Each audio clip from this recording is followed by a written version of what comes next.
Hello, my name is Chloe, and I'm a life coach and a herbalist, and I have a few other certifications in similar fields. I work out of a business called the Goderich Holistic Health Center, and I'm just making this video here to go along with Maggie. And I thank you so much, Maggie, for bringing me along today for the first time.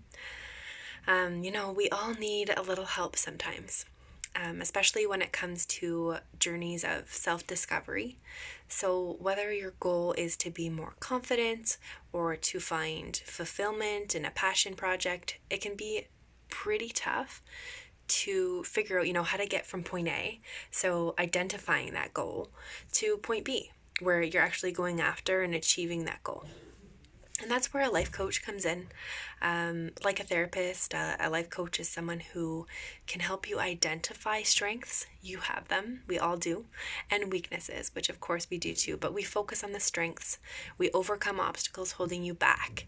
It really depends on your circumstance of who you should see and what issues are going on and what you're hoping to achieve. But that's kind of what life coaching does in a little bit of that area. And now I'm also a certified herbalist, so I work in herbal and natural medicine.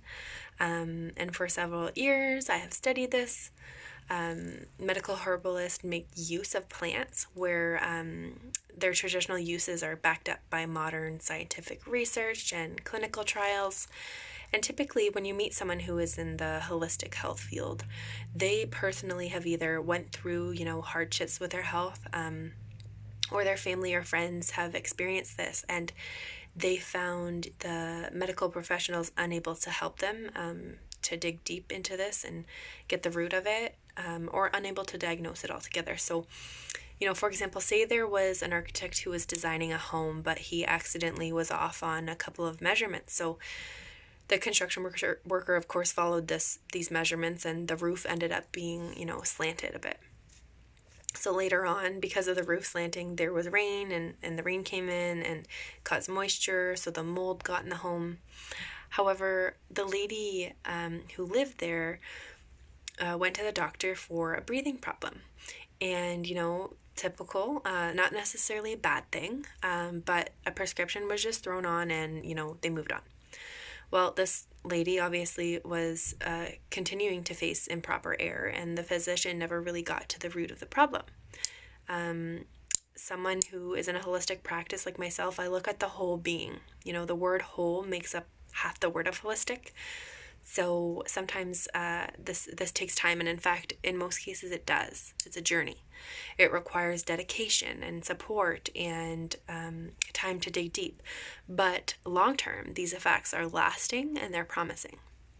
Oftentimes our bodies are lacking something. For example, vitamin D, which can lead to anxiety or depression. But rather than tossing on another prescription, we want to firstly try to get to the root and nip that in the bud naturally. Not just snipping the weeds, we want to dig to the root, remove it altogether. And these two things that I do work together to bring my clients, lasting confidence, lasting support, and lasting strength. I specialize in women's health, so from fertility support, infertility, hormonal support, menstruation, guidance, and information. The globe over the last 100 years or so has been in a plethora of hormones. They're released into our water and our food and items we use daily. And endometriosis has become what a lot of holistic practices like to call an epidemic of its own. And this is mainly due to the estrogen overload, which also causes cancer and breast cancer and all types of things. And it's something not many people, know what direction to go with. So there are many topics I can offer to my clients. Of course, it's not the only field I work in. I work with children and men, but it's a main practice, I would say. And something I like to take pride in is flexibility. So all of my clients have very different personalities, very different desires and journeys. So no one session I do ever really looks the same. I could be out walking one morning to help motivate one of my clients, or a FaceTiming or Zooming with them to get them going. Or I could be writing a grocery list in the evening with somebody. So along with my herbalist background, I have studied many diets and many fads. And, in the last decade or so, there have been so many that have surfaced again. And a lot of people just don't know again which path to take, where to go, where do I start? So it goes back to these foods and the natural sources, and really just helping you to understand where the food firstly is coming from, where that banana we got is coming from, what our food contains, what's in it, and what we put our food contains, the plastics and stuff. So, we want to try and benefit the individual, and if there's something that you personally have been struggling with health-wise, if you need a boost from day to day to get through this, to power through, and need that extra kickstart, if you need someone to talk to really open up with, and find those goals, or maybe you already have one, I would love to help you out with that. Please send me an email anytime at tpflifecoach@gmail.com. And you can follow my page on Instagram too if you'd like. I have many free tips and tricks on there. It's called @thepeachyflamingo. And thanks again so much for your time today, and Maggie for having me.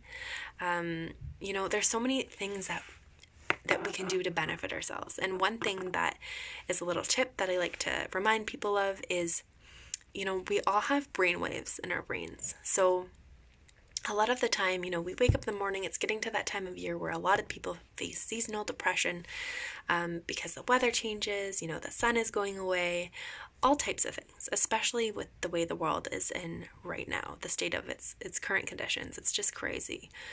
So we have alpha waves and we have beta waves in our brain. So just simply breathing in the morning, getting those techniques to do deep breathing exercises. A perfect time if you drive is to do it driving. Of course, we don't want to do long increments if we're driving, because we don't want to get too relaxed. But we all have stressors, and this is something natural to have. If we see a deer run in front of us of our car, we press on the brakes because it's a stressor. That's what we do to protect ourselves. But sometimes with stress, these can become a little bit too much. So if we practice breathing at the start of our day, at the end of our day, even for 5 minutes, it will actually build up these alpha waves in our brain, which are vital. They work so well. They reduce our depressive state. It's clinical. They do. And we might not feel these symptoms changing right away, but over time, you'll notice such a difference. So tomorrow morning when you wake up, tonight when you go to bed, just take 5 minutes, even if it's in the shower, no matter what it is, practice the deep breathing in through the nose, out through the mouth. And really remember the importance of water intake. Water. You can never drink enough water. Something that I like to recommend to my clients is grabbing a 4-liter jug from the store. It's like $2. And then you can see each day how much you're drinking. And I would recommend try to drink the whole thing. Of course, when it gets later into the day, if you do have trouble in the night, don't drink too much after supper time-ish. But try to get down, even if you hit 2 liters or 3 liters. It's just a visual, and it's going to be vital for your wellness journey. So again, anytime you can email me, reach out to me, follow me on Instagram, and I wish you all the best. Stay safe and healthy.